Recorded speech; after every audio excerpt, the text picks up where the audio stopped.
Okay. All right. We are back again with the It's My Turn podcast with Myron Turner. I'm your host, Myron Turner, and this is a very, very, very, very, very, very special episode with a very special man. This man has done a lot for me personally in my life. When I first started to fall in love with podcasting, it was him and his studio and his crew that helped me have a rocket launching pad into something that could be even greater. Who knows? I may become the next Oprah or the male version. But I definitely think that this man here has a lot to do with that. Let me tell you about this man. His name is Will Fleming.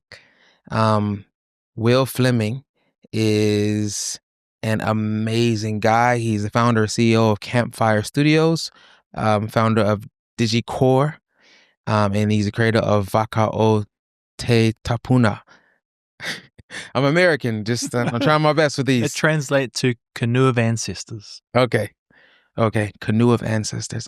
But I wanted to be authentic with it and say it with Beautiful, authentic. bro. I still can't get over the Oprah, but carry on. Yeah, a microphone for you. A microphone for you.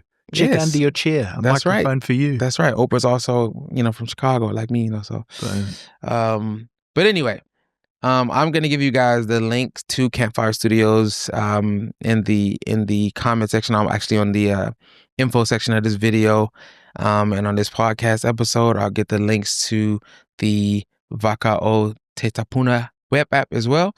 And there's a background video link on share as well. So Will is a Cook Island creative educator and one of the original pioneers of podcasting in Aotearoa, aka New Zealand. As the founder of Campfire Studios DigiKōr and Vaka Ō Te Tupuna, his work sits at the intersection of storytelling, education, culture, and technology, helping whānau find their voice and preserve legacy. His kaupapa is a simple but powerful. It's simple but powerful. Go viral in your family. All right, so let's break down that. Go viral in your family means person to person, not business to business.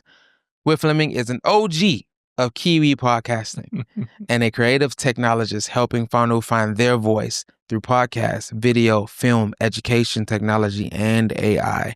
Podcasting since 2013, Will has dedicated his career to amplifying Māori and Pasifika voices, preserving stories, and creating culturally grounded tools that build confidence, connection, and opportunity across generations. Welcome, Will Fleming. Dude, that's so kind of you to say all that stuff, and it's true. It's been a journey. You are the man. Well, I'm the man who missed out on the website boom. I'm the man who missed out on being New Zealand's premier podcaster. I have to be the OG of podcasting because I didn't take my shot. I'm the man who didn't buy Bitcoin when everyone said buy Bitcoin. Me too. But I am not the man who's going to miss out on helping people find their voice. Let's go. So it's your turn. Yeah, man. I'm looking forward to it.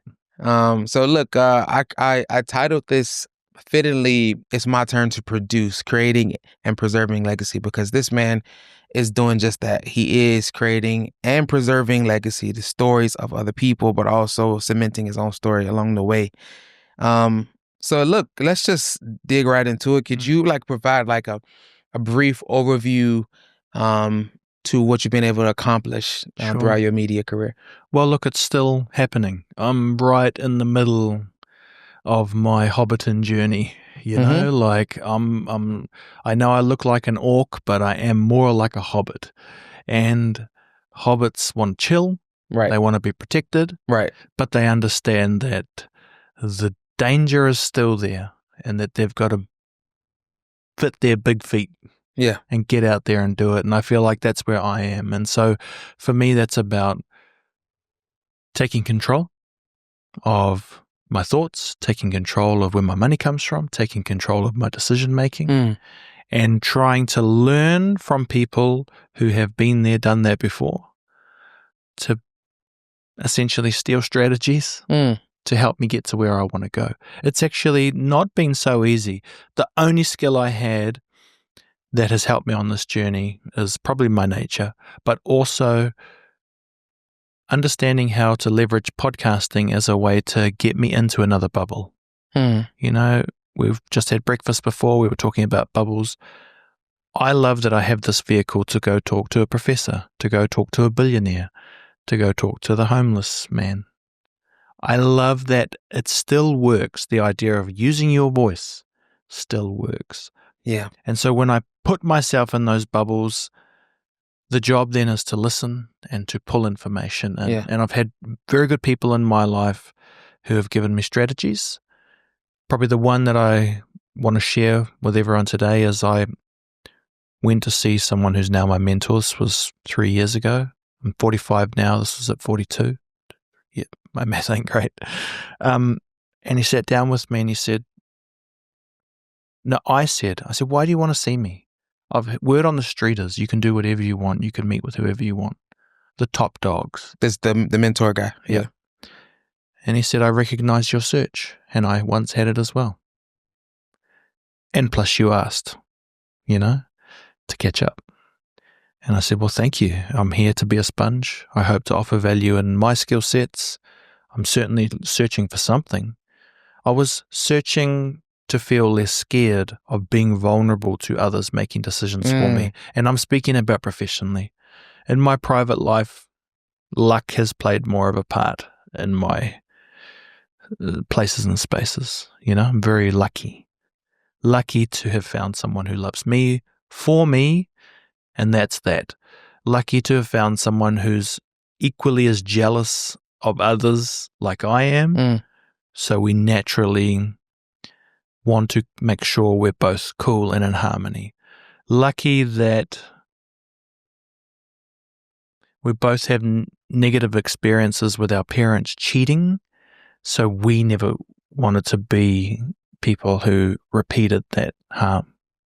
So like those aren't lucky things I'm sharing, but I'm lucky to have found someone that aligns with me. Because I didn't know to ask for that to the world. Yeah. We were 24 when we met, and I'm 45 now, so it's how much luck plays a part, I think, should be you're lucky to get your unique fingerprint, and like can't plan everything. Some of it is luck, but you can play the cards you have. So, playing this card, finding space with people. Anyway, this mentor said, okay, well, let's start from the beginning. He said, what's your why? And I'd never been asked that before. And I said, my family, my creativity, and he's like, that's not your why. That's things you enjoy or do, but that's not your why. And I'll never forget it. He said, Will, from this day on, you can have my why. And your why from this day on, and this will sound a bit harsh, but you have to listen to it through the filter of someone trying to take control of their life, in terms of financially, mentally, the power game of the world we live. I'm not talking about anything higher than that. I'm talking about the animal side of life we live. Right. He said, your why from this day on is to do what you want, when you want, with whomever you want, as often as you want, or not. So I'll say it again. He said, your why is to do what you want, when you want, with whomever you want, as often as you want, or not. And then he said, Will, 99% of people can't fulfill the or not part. That's so They true. can't say no. That is so true. So if you take control of all of those things, you will put yourself in a small camp. And so I didn't really know what all that meant. Remember, I'm sitting at a cafe and this was happening for me.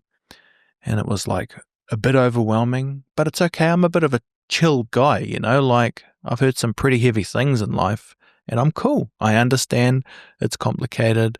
I understand the line between failure and success is razor thin. I understand the line between crazy and genius is razor thin. But the evidence of what I'd heard about this man, plus seeing things that happened later for him in his life, was proof that this strategy worked. And we've gone on to have a relationship, and I try not to abuse any of my relationships in terms of being that guy. Hey bro, what's that thing mean? Like recently he texted me and he said, do you need me? And I said, no, this part of my life, I don't need you. I just need to do the job. I've got enough things in place to do the job. But I needed you then, and you were there, and thank you, and I'll try and do that for somebody. Okay, so you've taken ownership. Listening to you talk, it's very, very evident to me you've taken ownership. Not over everything. I don't take ownership over my family, for example. I don't do what I want, when I want, with whom I want, as often as I want or not, when I'm at home. It's like more fluid, you know? I understand that I can't put those constraints on everything, but I can put those constraints on people who don't care and love for me. I can put those constraints on people wanting me to do something that I don't want to do. And I'm a tragic yes man from back in the day, right? Because what I optimize for is harmony. I want Myron to feel awesome when you're with me. I just did a previous podcast on that. Yeah. The plus and negative. I call it the plus and negative people. If the people around you are not charging you up. That's right. And so the only difference I made is I just have to be able to say no when I want to. If I want to hang out with Myron, cool. And not everything has to be agree. But if I'm in a situation where I need to say no, I need to be able to say no. Yeah. And I could do that, but I guess I didn't intentionally hold that as part of my why. Okay, so let's rewind. Yeah. Let's get to the meat and potatoes of this podcast. Sure. When we say it's my turn, what was the exact moment that you decided before you even got to that mentor? Because obviously you had to get into search mode. What created the search mode? This is where a lot of people struggle. This is where a lot of people, they don't know how to even get out of this blah couch potato mode. They see things in their life that they don't like, but they don't know how to actually to even just snap into that. Okay, how do I get into this point of saying I need something? I'm going to do something.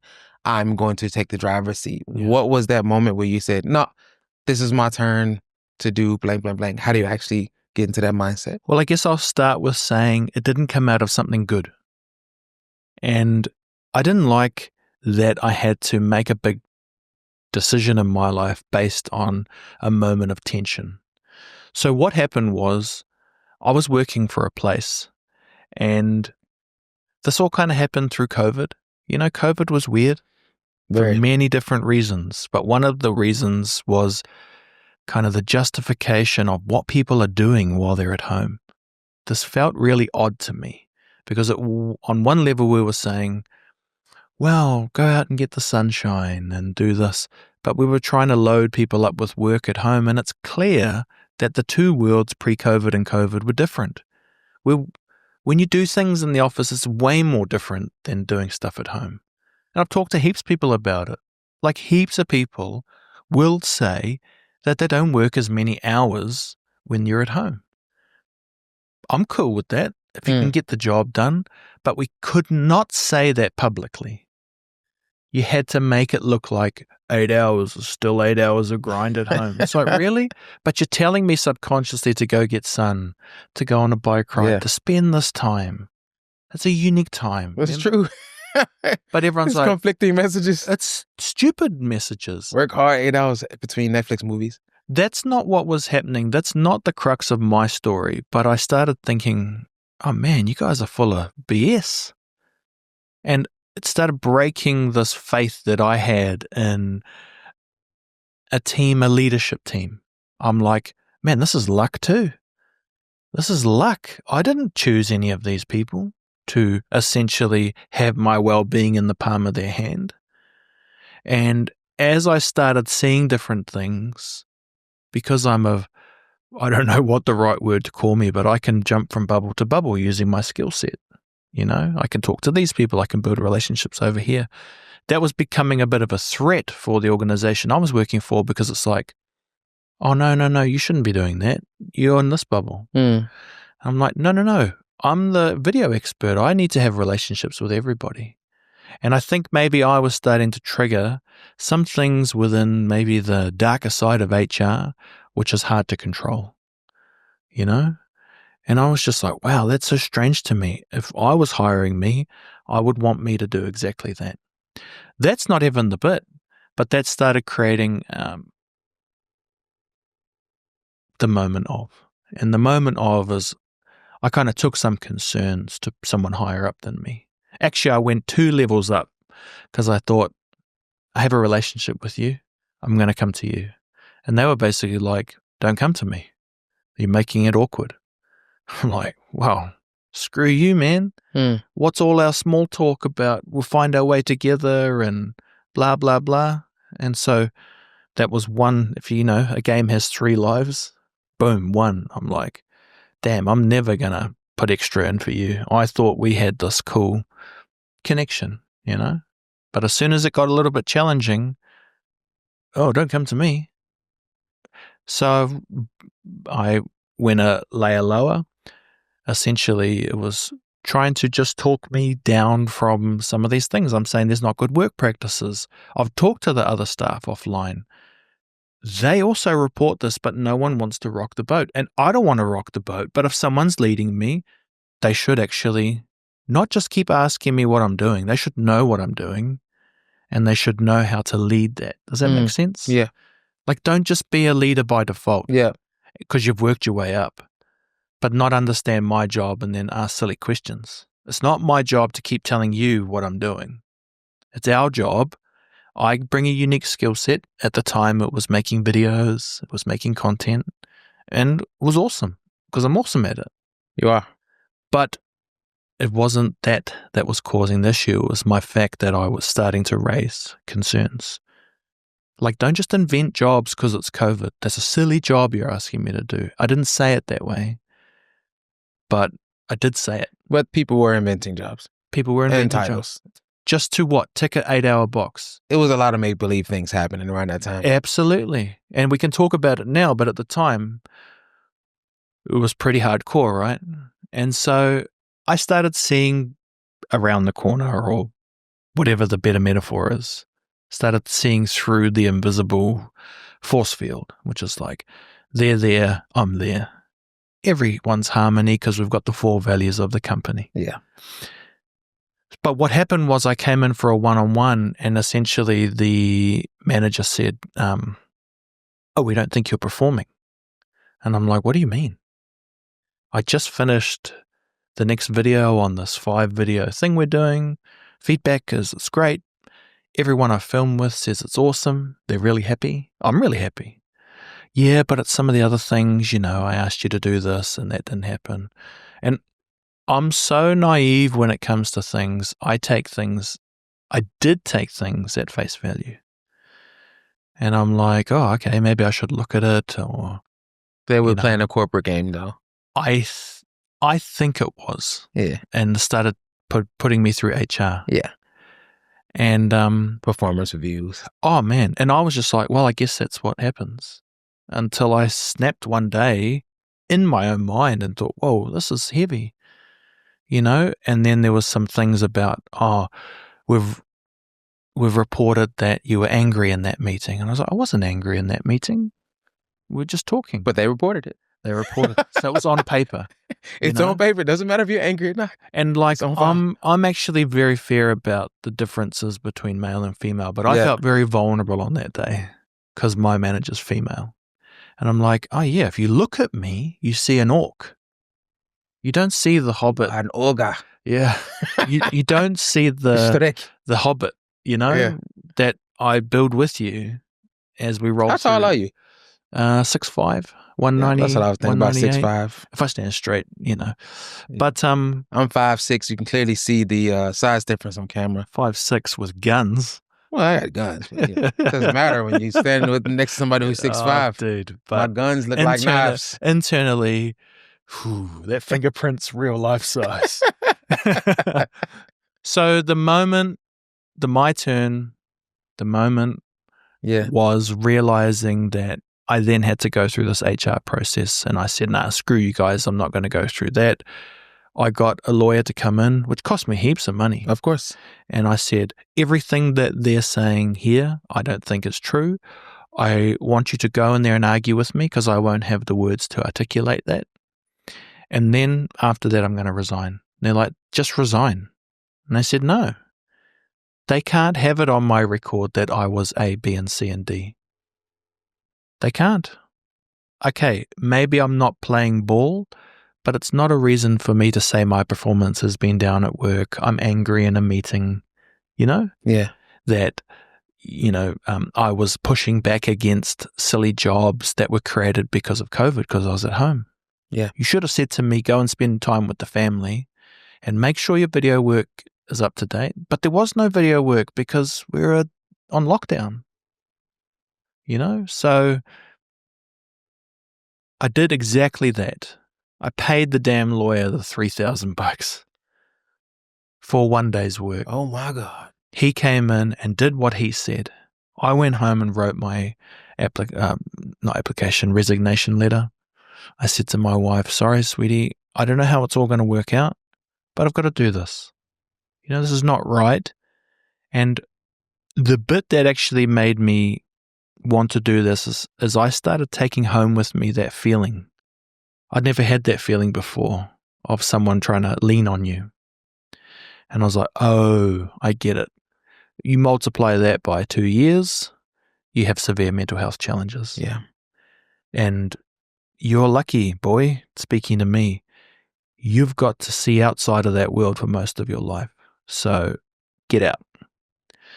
And that was the turning point. My turning point was saying no, opening my eyes, widening my blinders, starting to search, going back to the things that made me successful in my creation. That's powerful. And we're still on that journey, and I can't believe it. I can't believe it. That was 2000, whatever COVID was. So it's been a rapid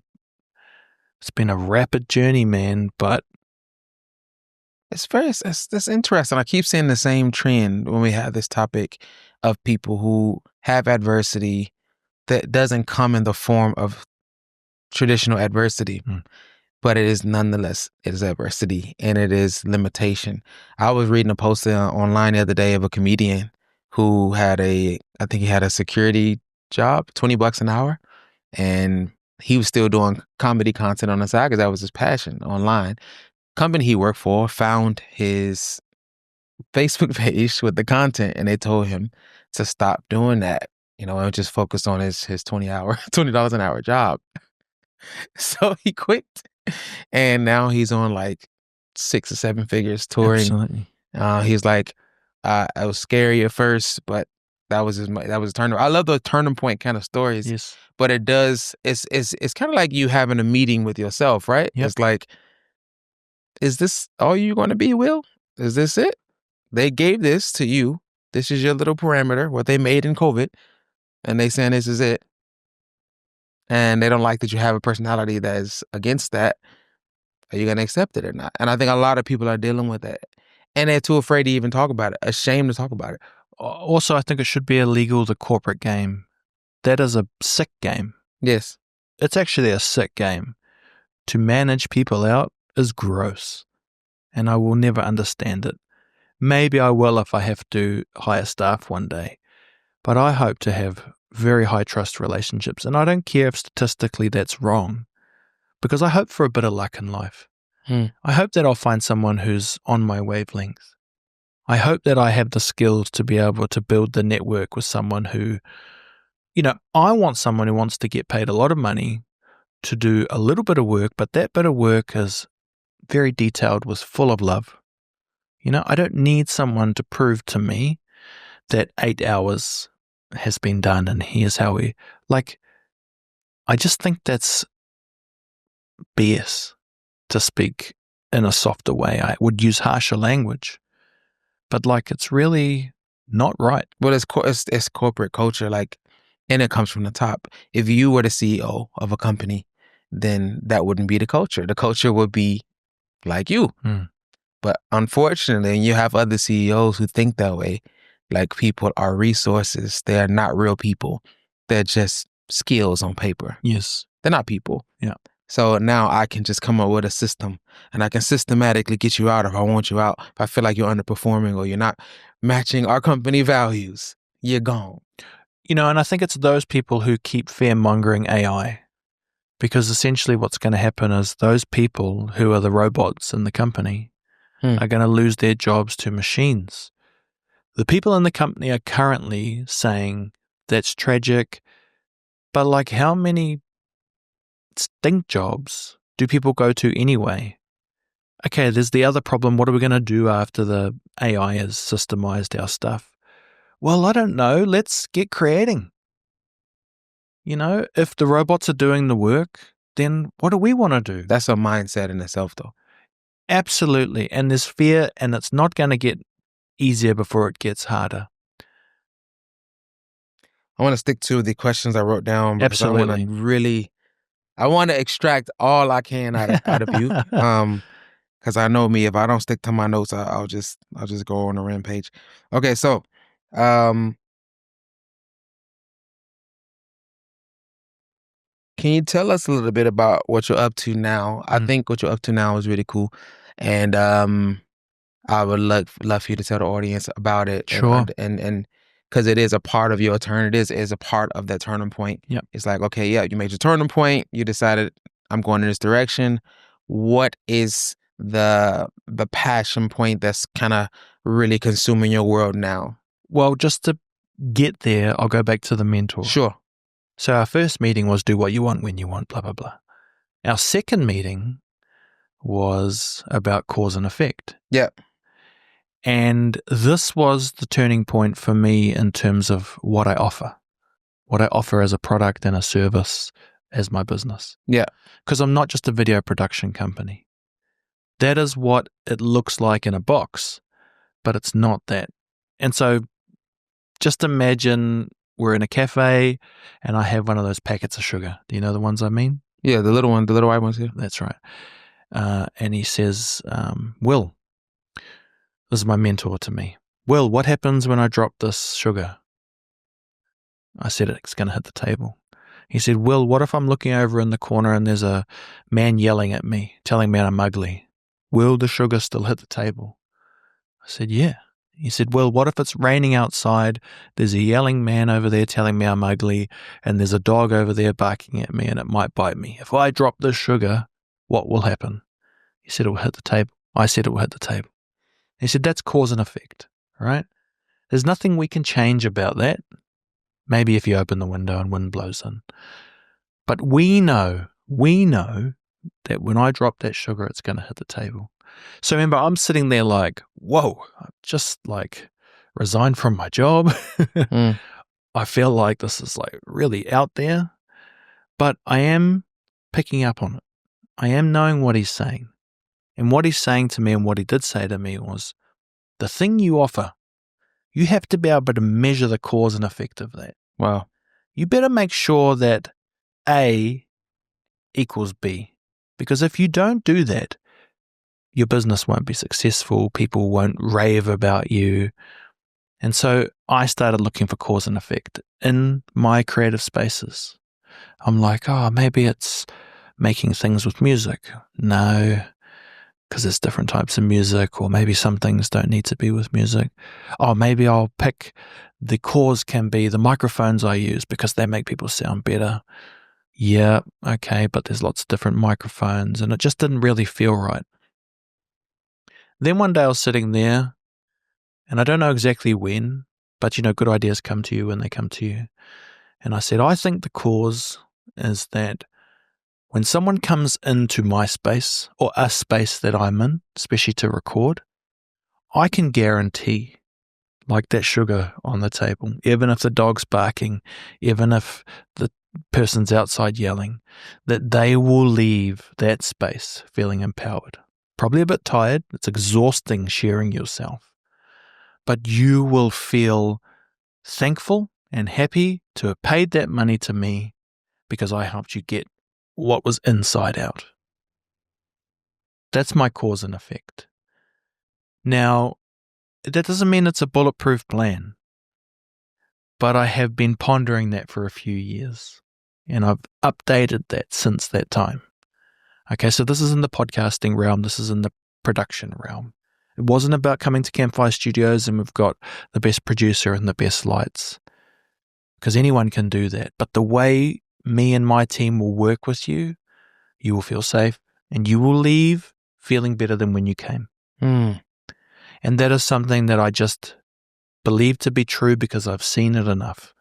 Someone comes in. You're different, by the way. You are the only podcaster I know who was ready to go from day one. Wow. Okay? It's like, hey, Myron, you good to go? Are you guys recording? Hey, what's up, everybody? Myron here. Welcome to the, hey, don't forget to subscribe and let's hit it, and we're like, stop. You're done. Everyone else comes in with a different energy. Mm. Oh, I'm on the microphone now. Oh, I could see the red light, But 20 minutes in, using the processes that we put in place to help people tell their story. Right.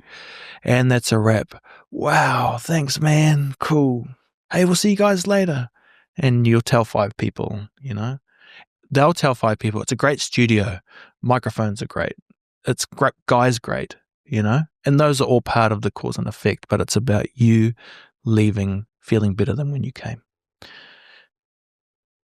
So, in saying that, the last couple of years has been about that, producing content for businesses, charities, community groups, whether that's videos, whether that's podcast. Tell your story. Tell that story. It's evolved for me. I've become more passionate about trying to preserve story. Yeah.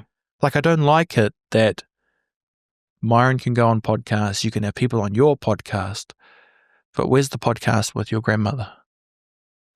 Where's the podcast with your great-grandmother? Where's the memory apart from here and a photo? Like, haven't we adjusted in 100 years to be able to record? Your kids are going to have an awesome archive of you. Their dad. That's awesome. Mm-hmm. But what would be more awesome is if they got to participate in that. And so that's how my business has been evolving. Preparing our youth to have confidence in their voice, to be able to ask someone older than them a question. Imagine that. Imagine your young ones coming to you and saying, hey, Dad, I want to talk to you. Just even saying that. Oh, what do you want to talk about? Oh, I want to talk about your childhood so I can learn a bit more, so we can record it for the family, so we can have an archive of our family story. Imagine how proud that would make you. And there's no space for our young people to do that yet. So that's my goal, is to put these tools to work, to say that actually the main tool is not the microphone, it's not the camera, it's not the lights, it's not the cool logo. It's what's in here. It's what's in our brain and our heart, channeled through our voice. Mm. And if we can speak to the world, we can get a great interview with our grandparents while they're here. That's where viral in your family comes from.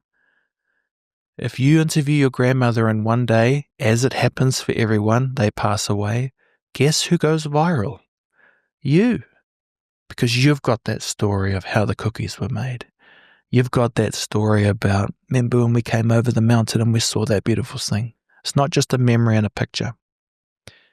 And so, I don't know how to describe it, bro, but it started for me seeking, asking, taking action, putting my why into action, being brave, asking for help, understanding cause and effect, and the theory of constraints, looking for bottlenecks. Wow. The bottlenecks was my third coffee with the mentor. He's like, right, I've taught you about your why. I've taught you about cause and effect. Now let's talk about the theory of constraints. I'm like, whoa, here we go again. And so we learned about relieving bottlenecks. So that's why when you come into Will's studio, it's a 5-minute setup, because there's no bottlenecks to record. If I've got you sitting here for an hour and I'm still trying to suss out the gear, you're not going to be happier. No. You're going to be like, can we record now? And we're in those situations all the time. That's just a micro example. I set the space up so that, boom, we're recording. It's not just the bottlenecks there. I know the gear I chose because it won't overheat. It won't fail on me. It's good enough for exactly what we need, which is our conversation to be recorded. So I've been looking at how to integrate all those bottlenecks into different ideas I have.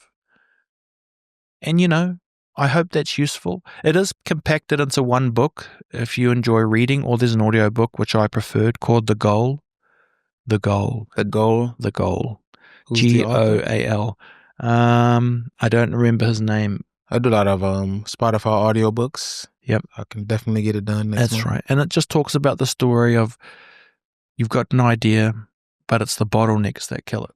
Well, that's a perfect segue into the next question. If somebody is listening to this or watching this and they have a passion or an idea, concept, but they don't know how to, go after that passion, that idea, that concept, they listen to your story, they feel inspired. That's great. That was great for Will. Yay, Will.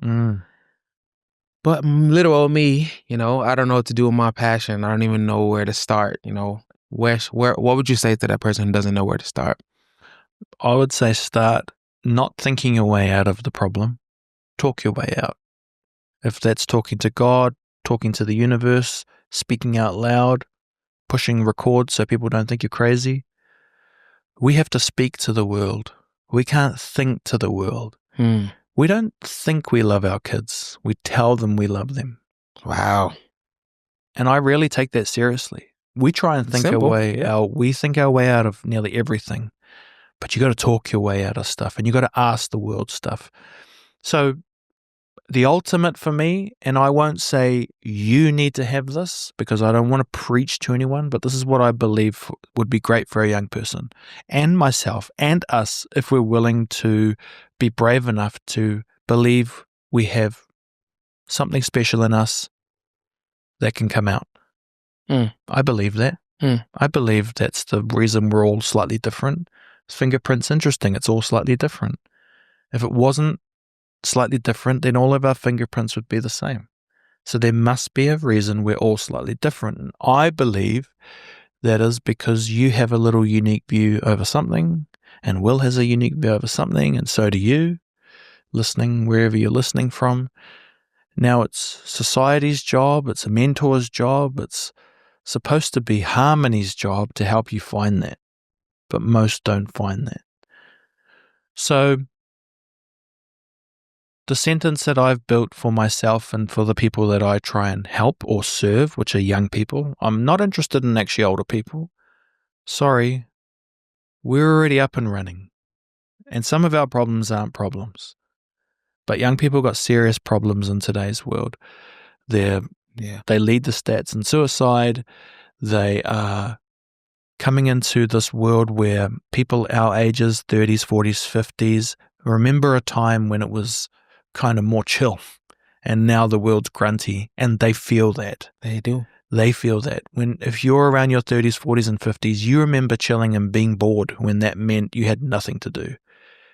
But not really being bored because you could go play. If you were lucky enough, you could do other things. You were connecting with people. That's right. And I'm not to discount the traumas that came from a world disconnected from the internet, but we are so connected. We're connected to death, So back to the voice, because I think that's where it starts, at least if you're in the space of sharing your idea. So what I say to young people is, finding your voice, learning how to speak to the world helps you build confidence so that you can build networks to create opportunities. It's like really those things. Me being brave enough to say, hey, Myron, feel like catching up for a coffee? And you're like, yeah, man, sure. I feel good about that because you're like, oh, cool. I want to catch up. And then we have a great chat, right? We kind of do counseling over food, but it's not counseling. It's just chatting. And then we build a network. Yeah. Because you're like, man, I like Will. I want to work with Will. And guess what? Myron happens to know this person, and then the opportunity is created. How many opportunities came through maybe someone in your family knows someone? I mean, that's how it works in New Zealand. It's who knows who. But you can't get to them if you can't find your voice. And I'm not talking about saying something specific. I think we get locked into having something to say. Give them the pitch. No, find your voice. So if you need to say, can you please help me? You know what that sounds like out loud. Wow. Find your voice. So if you really love someone, you can say, will you marry me? They're the hardest things to say. Find your voice so when an opportunity comes, you can say, that would be great. Do you have any closing thoughts, closing comments? No, not really, because... I mean, you kind of really helicoptered all of that already. Yeah. I want to acknowledge that I don't think anyone's perfect. I'm not perfect. I'm aware that I sound preachy. I just really believe that you need to speak to the world. And I think courage comes from verbalizing. I think that we drive ourselves insane by our brains not being able to turn off and doing these doom scrolling feedback loops inside. And I really do think that we've made a mistake by saying, oh, it's okay, I see a counselor or I get some mental health help. If you live life actively by communicating, you're doing talk therapy anyway. And you can just ask yourself, how many of us say, I need counseling? Nearly zero, but we all know someone who needs counseling.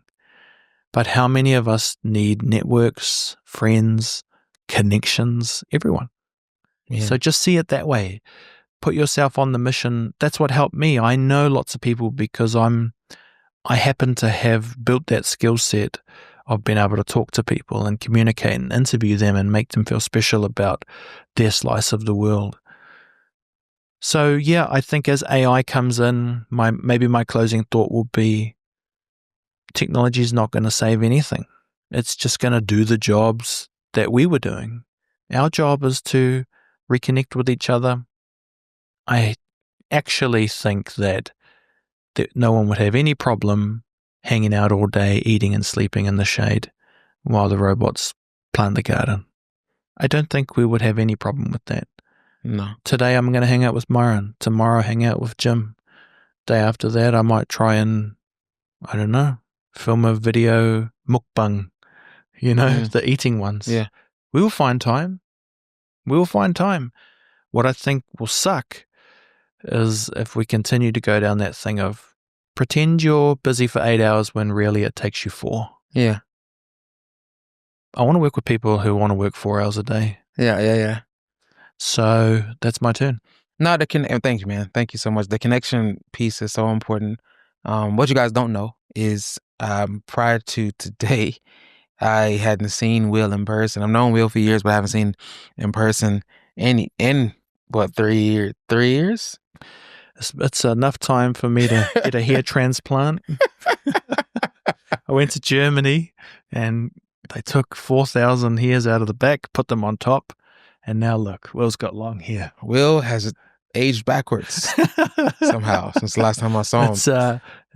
I would have shaved my head, but my head truly looks like an orc. Okay. So no, we're going to get some new hair. Well, look, I would like to say thank you again for this.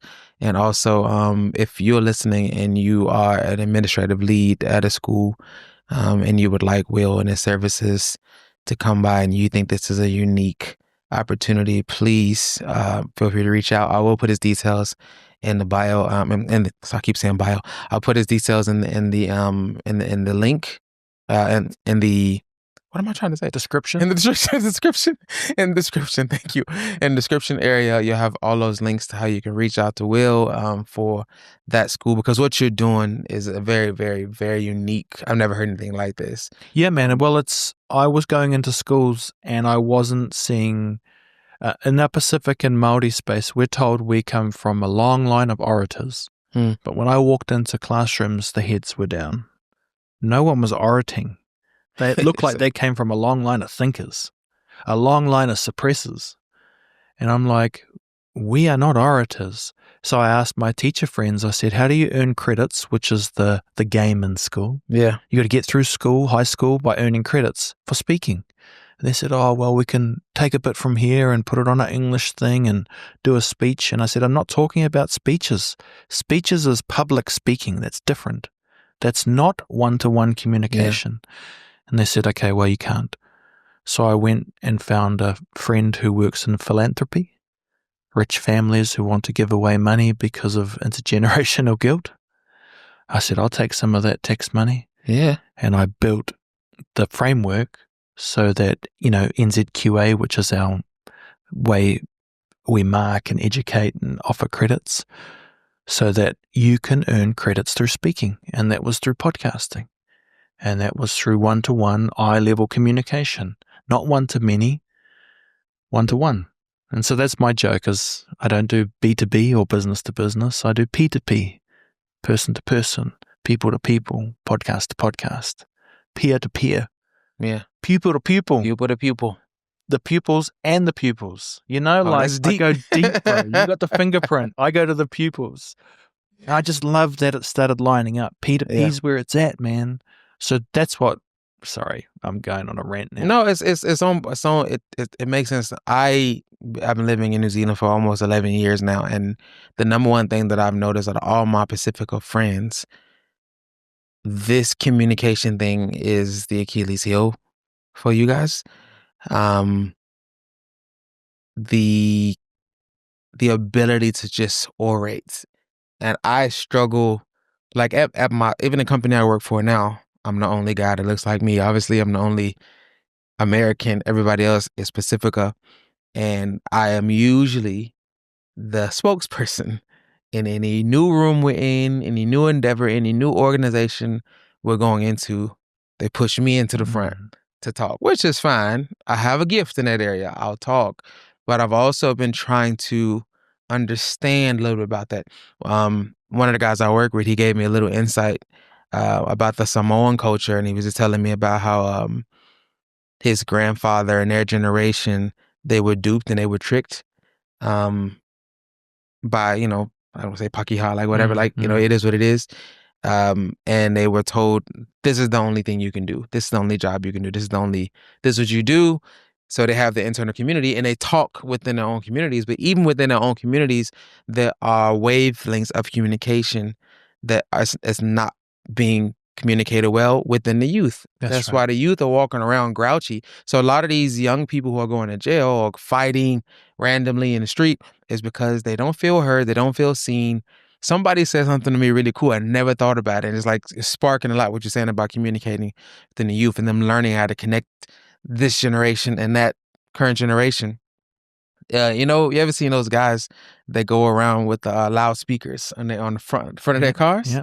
And someone was like, Myron, they're only really doing that because they probably didn't feel seen as a child. So now they're older, they're going to do something to cause attention to themselves. Interesting. And I was just like, like that's mind blowing, because then that same person was Pacifica saying that to me. It's like in our culture, we're taught to be seen and not heard. It's like times 10. We're taught to be seen and not heard. It's a little bit of that in African American culture too, but it's definitely like I've seen it times 10 since I moved to New Zealand. Like in the Pacifica culture, so they got all these feelings, they got all these emotions, they got all of these emotions that they have to suppress, and they don't know how to talk to their parents, their grandparents. They don't know how to talk to each other. That's right. And it's just a really bad scene to watch. Yeah. So I think that what you're doing is amazing. It's game changing. You're a trailblazer, pioneer. So please, if you are a part of a educational environment and you would like to connect with Will, please do so. And yeah, man, thank you so much for the opportunity. Absolutely. To talk to you. Thank you, brother. Good to see you again. Good to see you, man.